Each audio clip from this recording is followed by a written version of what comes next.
حضرت نبی کونین صلی اللہ علیہ وسلم نے حضرت عمر فاروق رضی اللہ تعالیٰ عنہ کو سورہ بقرہ پڑھایا 12 سال میں. حضرت عمر فاروق نے 12 سال میں سورہ بقرہ کی تعلیم حاصل کی.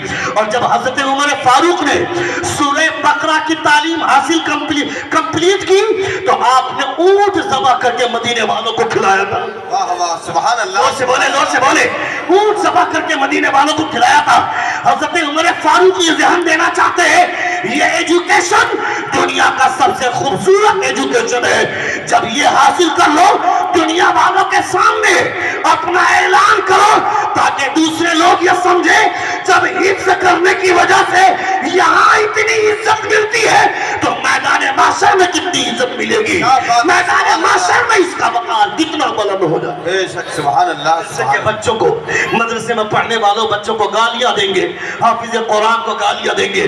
جن لوگوں کی زبان پہ گالیاں ہوتی ہیں اس کی تہذیب خراب ہے. ویسے بھی اپنی زبان سے گالیاں نہیں نکالنی چاہیے. انسان کو اپنی زبان محفوظ رکھنی چاہیے. زبان سے گالیاں کبھی نہیں نکالنی چاہیے کہ بھائی ان کے سینے میں قرآن ہے. ان کی عزت, ان کی عظمت اب بہت اونچی ہو گئی. کل قیامت میں خدا فرمائے گا کہ پڑھتا جا چڑھتا جا. جیسے جیسی آیتیں پڑھیں گے ویسے ویسے اللہ رب العزت ان کے مرتبے بڑھائے گا. ابھی آج سے 4 سال پہلے لاک ڈاؤن سے پہلے کشن گنج کے علاقے میں شیتل منی ایک جگہ کا نام ہے. کشن گنج کے علاقے میں شیتل منی, وہاں کا جو سیکریٹری تھا جلسے کا اس کا نام تھا زاہد. اس کے گھر میں رات کا کھانا کھا رہا تھا. آج ہم نے جس گھر میں کھانا کھایا الحمدللہ بہت اچھی ضیافت کرنا تو یوپی والوں کی شان ہے. ان سے بہتر ضیافت کے معاملے میں کوئی اسٹیٹ نہیں جا سکتا ہے, کوئی صوبہ آگے نہیں بڑھ سکتا ہے. حضور اعلیٰ حضرت کا فیضان ان کے سروں پر ہے. جن کے گھر میں کھانا کھایا رات میں الحمدللہ بہت اچھی ضیافت, بہت اچھا کھانا. کھانے کا طریقہ ہی بتاتا ہے کہ ان کے گھر میں علماء کا آنا جانا ہے. ڈاکٹر اقبال آکسفورڈ یونیورسٹی میں ایجوکیشن لے رہا تھا, پڑھائی کر رہا تھا.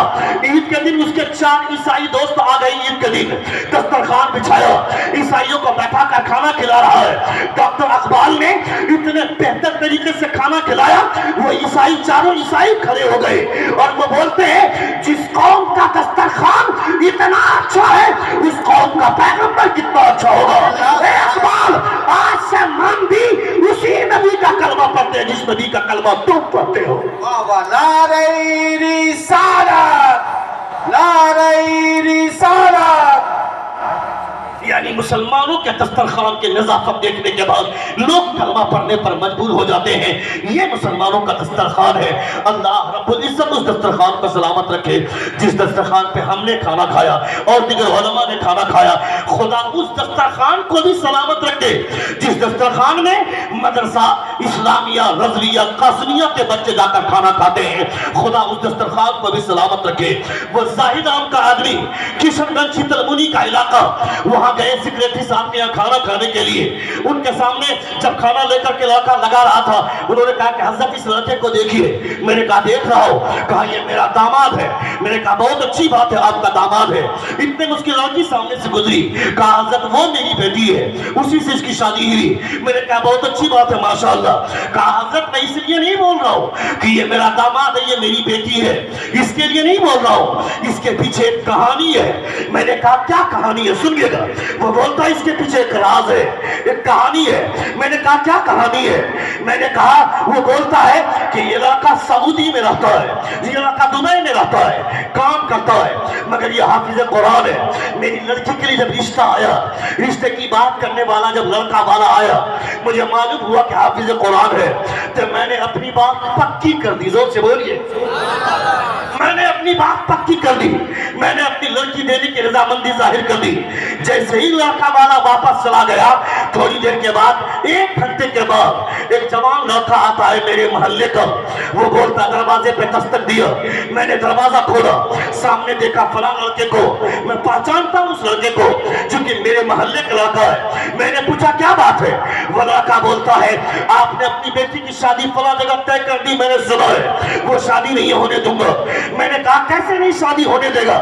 کہا نہیں شادی نہیں ہونے دوں گا. آپ کو پتا نہیں 4